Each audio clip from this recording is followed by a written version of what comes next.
It's so much about protein you hear, and a lot of guys don't understand what protein really is.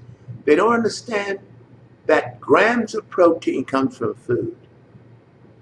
But the end product of protein digestion is nitrogen. Nitrogen is what the muscles use. Now, what happens is called, the reason they tell you to eat protein frequently is to maintain positive nitrogen balance. The more nitrogen you have in your muscle, based on need, the stronger and you get and the quicker and the faster you recover. But the point simply is, and it's strange, it really is strange, nitrogen is toxic if the body doesn't use it. The body flushes it out. It makes ammonia. The point is, it's the weirdest thing that people, if you get more nitrogen, that's why the body, they tell you to eat frequently, because the body uses the protein it needs and flushes out the rest. It doesn't maintain positive nitrogen balance, which is the key to muscle growth. And the steroids were not developed for athletes, it was developed for sick people because they couldn't break down the protein and hold the nitrogen in their muscle. Now, what steroids do, my friends, it's like fertilizer.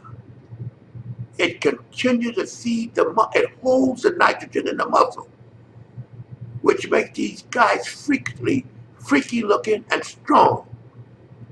You know, I can understand these athletes who do get $1 million and more that's taking steroids, but these bodybuilders taking these much more than professional athletes that's taking massive doses and shortening their lives just so they can get there and look freaky and have people clap for them.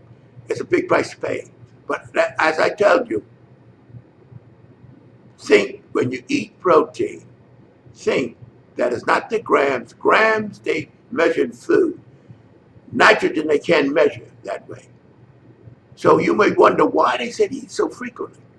Because it's flushed out. If you're not using it, now this swimmer Phelps, he was getting 700 to 800 grams of protein a day, but he used it. He was, the demands he put on his body was unbelievable.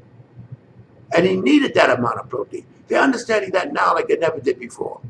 But I want you to know that when you take your protein, try to, and glutamine is very important. Things like glutamine is important because it helps to stabilize the protein in the body. And it's one of the most abundant aminos in the body. It's not a protein by itself. It can't build muscle by itself, but it helps the protein that you take in to be better utilized.